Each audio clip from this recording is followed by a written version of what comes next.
عمر چاہتے ہیں تو ان کو مجھ پر فضیلت ہے، میں ان کے لیے دستبردار ہوں۔ انہوں نے واپس آ کر خوشخبری سنائی، مبارک ہو، اجازت مل گئی۔ کہ نہیں، شاید میرے شرم میں اجازت دی ہو، جب مر جاؤں تو مجھے دوبارہ دروازے کے سامنے رکھ کر پھر جا کے پوچھنا، اس وقت اجازت ملے تو پھر لے جانا، ورنہ مجھے بقیع کی طرف لوٹا دینا۔ اتنے میں حضرت علی آئے، پریشان دیکھا، عمر کیوں موت سے ڈر گئے؟ کہ نہیں، موت کے بعد کی گھاٹی سے ڈر رہا ہوں۔ کہ ڈرو نہیں، میرے ان کانوں نے سنا ہے، اور اتنی دفعہ سنا ہے کہ میں گن نہیں سکتا کہ اللہ کے نبی فرمایا کرتے تھے ابو بکر اور عمر جنت کے بڑی عمر کے لوگوں کے سردار ہیں۔ آپ نے فرمایا تو اس بات کی گواہی دے گا؟ کہ میں بھی دوں گا، میرا بیٹا حسن بھی دے گا۔ امام حسن بھی ساتھ تھے۔ کہ میں بھی دوں گا، میرا بیٹا حسن بھی گواہی دے گا۔ پھر بھی ہے جو جنت کی بشارتیں لیے ہوئے ہیں، 10 مبشرہ، ابو بکر جنتی، عمر جنتی، عثمان جنتی، علی جنتی، طلحہ جنتی، زبیر جنتی، ابو عبد الرحمن بن عوف جنتی، ابو عبیدہ بن جراح جنتی، سعید بن زید جنتی۔ آپ نے نام لے کر گنے، نام لے کر گن کر کہا، سنو، ابو بکر جنتی ہے، عمر جنتی ہے، عثمان جنتی ہے، علی جنتی ہے، طلحہ جنتی ہے، زبیر جنتی ہے، سعد بن ابی وقاص جنتی ہے، عبد الرحمن بن عوف جنتی ہے، ابو عبیدہ بن جراح جنتی ہے، سعید بن زید جنتی ہے۔ میں ان سے راضی ہوں، لوگوں ان کا حق پہچانو، میں ان سے راضی ہوں، میں ان سے راضی ہوں۔ پھر آپ نے فرمایا، اگر تم نے ان کے بارے میں کسی ایک کے بارے میں بھی دل میں بغض لے کر مر گئے، اور تم نے اتنی بندگی کی تھی کہ سوکھ کے کانٹا ہو گئے تھے، روزے اتنے رکھے تھے کہ پیٹ کمر کو لگ گیا تھا، سجدے اتنے کیے تھے کہ تمہارے ماتھے اور گھٹنوں پر پتھروں جیسے نشان پڑ گئے تھے، اتنا کچھ کر کے ان 10 میں سے کسی ایک کا بغض لے کر اگر تم مر گئے تو اللہ تمہیں منہ کے بل جہنم میں گرا دے گا۔ لوگوں، میں ان سے راضی ہوں، ان کا حق پہچانو، جن کو اللہ بھی رضا کے پروانے دے رہا ہو، جن کو اللہ کا رسول رضا کے پروانے دے رہا ہو، جن کو وزارت کا شرف مل چکا ہو، نبی کے پہلو میں قبر جن کی بننے کا اعلان ہو چکا ہو، وہ موت پر کیا کہہ رہا ہے؟ موت پہ کیا کہہ رہا ہے؟ اپنے بیٹے سے کہا میرا سر زمین پہ ڈال دے۔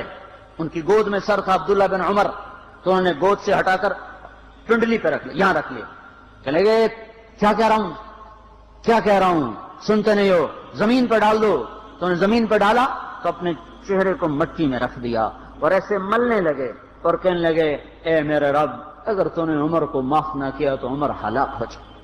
ویل لک یا عمر ولامک ان لم یغفر لک ربک، عمر تیری ہلاکت ہے اگر تیرے رب نے تجھے معاف نہ کیا۔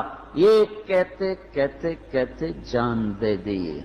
22 لاکھ مربع میل میں اسلام کو زندہ کرنے والا، این حالت نماز میں زخم کھا کے گرنے والا، مطلوب مصطفیٰ، وزیر مصطفیٰ، جنت کی خوشخبریاں لے کر پھر موت پر یوں کہہ رہا ہو، اے اللہ تو نے معاف نہ کیا تو میرا کیا بنے گا؟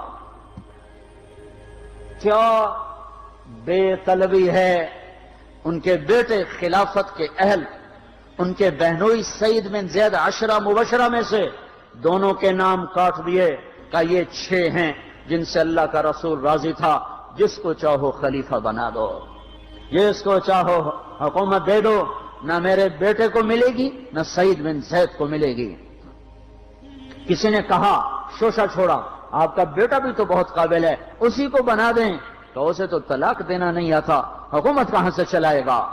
یہ ایک واقعہ کی طرف اشارہ کیا ہے۔ اس کے پیچھے ایک واقعہ ہے جس کو انہوں نے یاد کر کے فرمایا، وہ تو طلاق دینا نہیں جانتا، وہ حکومت کیا چلائے گا؟ حالانکہ بڑے صحابہ میں عبداللہ بن عمر کا مقام ہے۔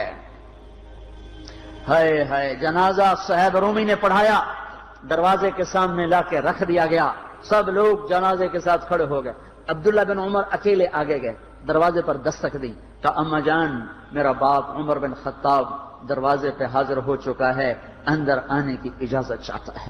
تو عائشہ رضی اللہ تعالیٰ نے اپنی چادر کو اٹھایا اور روتے ہوئے باہر نکل گئیں۔ پھر لوگ اندر داخل ہوئے، قبر کھودی گئی، قبر کھودتے ہوئے عبداللہ بن عباس بھی قبر کے کھودنے میں شریک تھے، تو کہتے میرے کندھے پہ کسی نے ہاتھ رکھا، میں نے پیچھے مڑ کے دیکھا تو علی رضی اللہ تعالیٰ عنہ کھڑے رو رہے تھے اور فرما رہے تھے مجھے پتا تھا تو یہیں آئے گا، یہاں تیرے سوا کوئی نہیں آ سکتا۔ کہ میں نے ایک دفعہ نہیں،